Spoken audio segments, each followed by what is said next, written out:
Hey, it's Trish, and this is Fold of the Week, a show where I share powerful print marketing ideas to help you achieve success on any budget.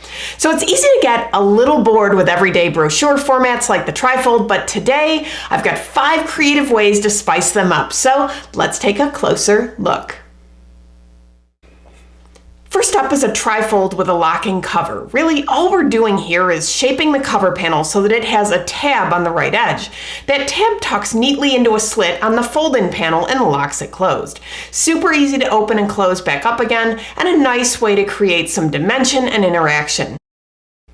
Next is a very exciting design for an event invitation for Art Gallery of Ontario. This is a classic trifold, but they spiced it up with laser-cut text on the cover that shows through to raised holographic silver foil in an eye-catching pattern. They chose black paper with white digital ink, a very exciting design and brilliant execution.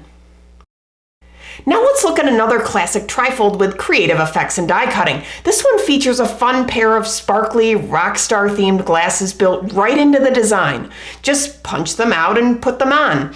This is my only sample, so I'm not going to take them all the way out, but how fun is this? You also invite valuable interaction and time spent with the piece.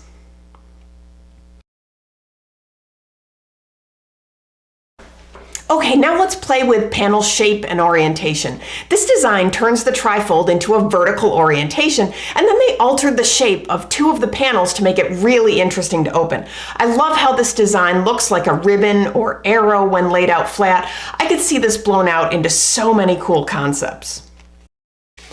Lastly, let's consider adding form and functionality to the trifold. This stylish brochure has a curved corner, and when opened there's a glueless pocket at the bottom made with a simple right angle fold on the long dimension. I like that they continued the curve on the opposing corner for the pocket. You can see the perimeter shape when laid out flat. What I love about format explorations like these is that you start to see how modifications can come in many forms, including panel shapes, special print effects, die cuts, interaction devices, and more. So that should give you a lot to think about.